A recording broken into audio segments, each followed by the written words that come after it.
After 52 days of preparation, my GMAT journey has come to an end. My final GMAT test was scheduled for 3 p.m. on a Sunday afternoon. In this video, I will first talk about my test experience from taking the GMAT online. Then I will reveal my final GMAT score and share detailed metrics about my GMAT performance. Let's begin with the first topic. For reasons I have described in my previous videos, I chose to take the GMAT online instead of from a test center. To be specific, I took the GMAT from an apartment in Seattle where I was staying for a short period. I got around to my desk around 2:45 p.m., shut down all unnecessary applications on my computer, and cleaned up my surroundings as per instructions I had received when I had booked my final GMAT slot. By 3 p.m., I joined the link where I was supposed to meet the online proctor over video. I was experiencing exam nerves, indicating I was mentally ready to jump into the test. Then I waited. 5 minutes passed. And then another 5 minutes. At this point, I began to wonder if I had made a mistake and clicked the wrong link, so I nervously verified that I was in the right place. Since the proctor was still not on the call, I found an option to contact someone for help and drop them a message via live chat. I did that only to discover that I was number 40 in the queue. My exam nerves had transformed into frustration and fear at this point. So I picked up my phone and called their helpline number while waiting in queue on the live chat. It took me a while, but I finally managed to get someone on the phone. Interestingly, at the very moment when I managed to get somebody on the other end of the call, I saw an update on my screen and my online proctor joined the video link. This was about 20 minutes after my scheduled exam time.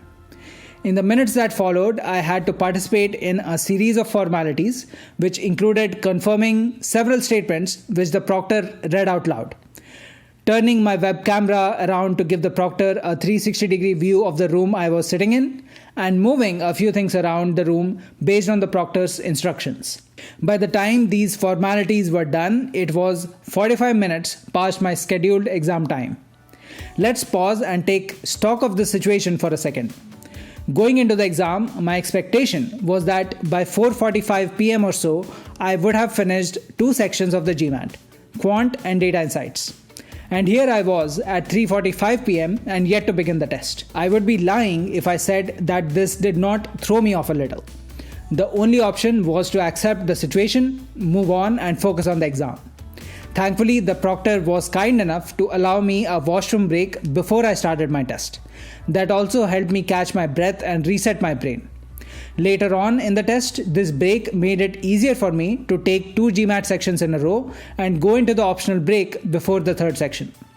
As you know, that is the pattern of test taking which I have been practicing all along. With all of these logistical surprises out of the way, let's talk about how I did on each of the sections. I took the GMAT sections in this sequence: Quant, Data Insights, Optional Break, and then the verbal section. I will link to a video here where I talk about why I chose this sequence and how you should choose yours. On the Quant section, I was doing well on time for most of the test and was confident in my answers as well.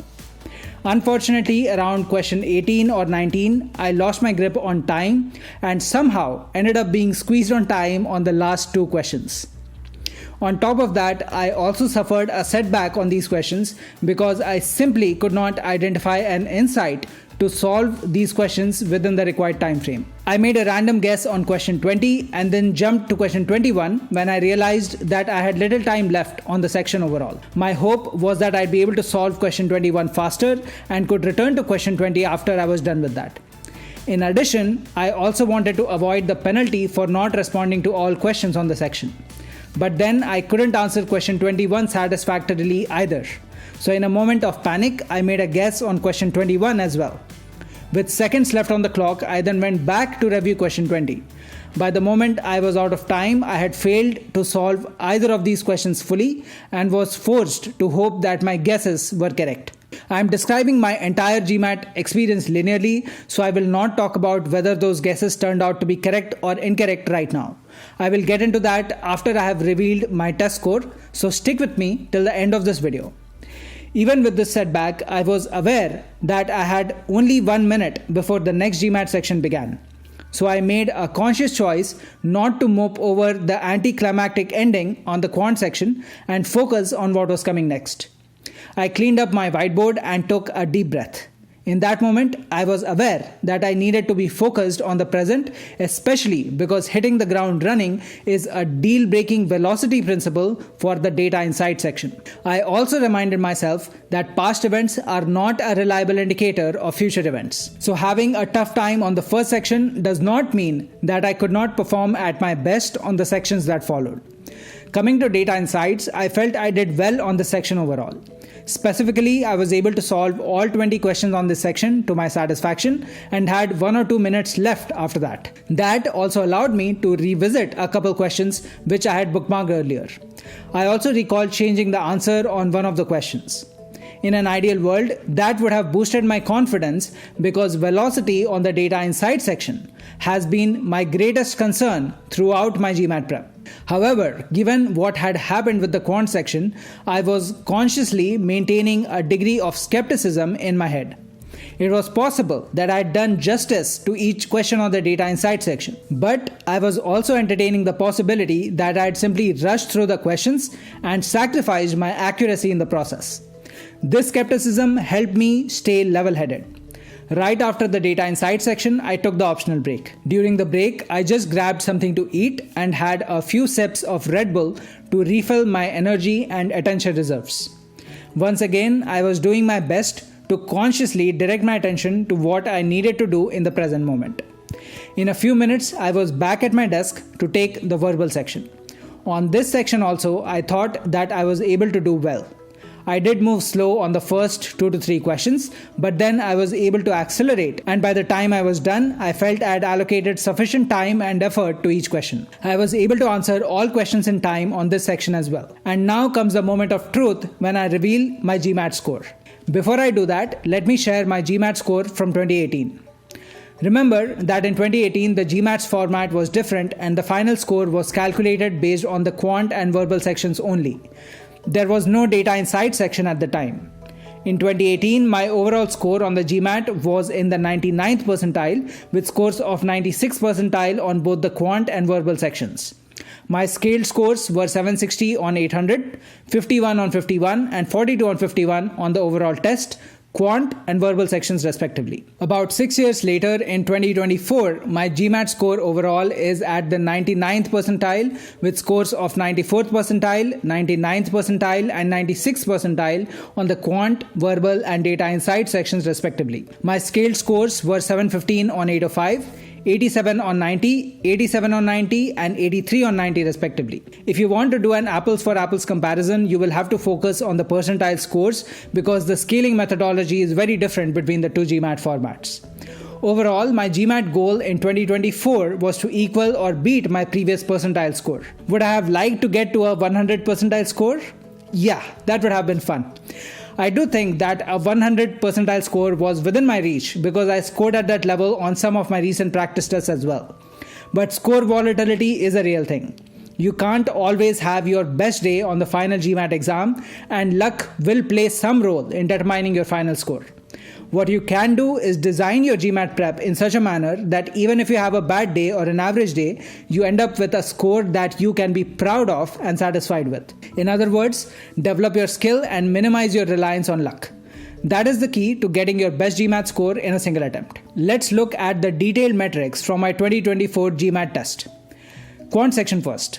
As you can see, my response time on all questions up to question 17 was reasonable. There are a few questions such as questions 10, 12 and 15 which took me almost 3 minutes to answer. But those are counterbalanced by questions such as 5 and 11 which I answered in under 1 minute. Question 18 clearly stands out because I spent 5 minutes on that one. That turned out to be a dangerous mistake because I was left with just under 4 minutes to answer the last 2 questions. This is also what I was describing earlier in the video. I am sure that there is an alternate universe where my brain was instantly able to identify the insights required to answer each of these questions in the respective moments that I glanced at them. In that alternate universe, I would have managed to answer both these 2 questions correctly within 4 minutes. Unfortunately, we are not in that alternate universe. So let's not spend time on that theoretical circus. Accept that I screwed up and hope that you can learn from my experience. Everything I described becomes even clearer if you just look at this chart. The other thing that stands out to me from looking at these metrics is that I answered question 15 incorrectly. At this point, I have no memory of what question 15 was. That said, I am glad and surprised that I still obtained a 94th percentile score on the quant section despite answering 3 questions incorrectly. Talking about the data insight section, I want you to look at this chart first. Personally, I think this chart is beautiful because it displays the outcome of all the work I had put into in improving my velocity on the data insight section.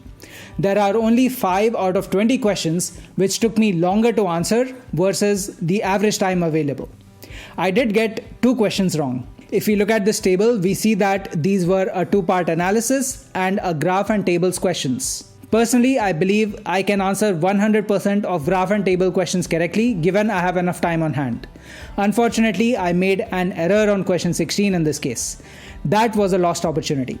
My percentile score on this section might have been better with 1 more correct answer.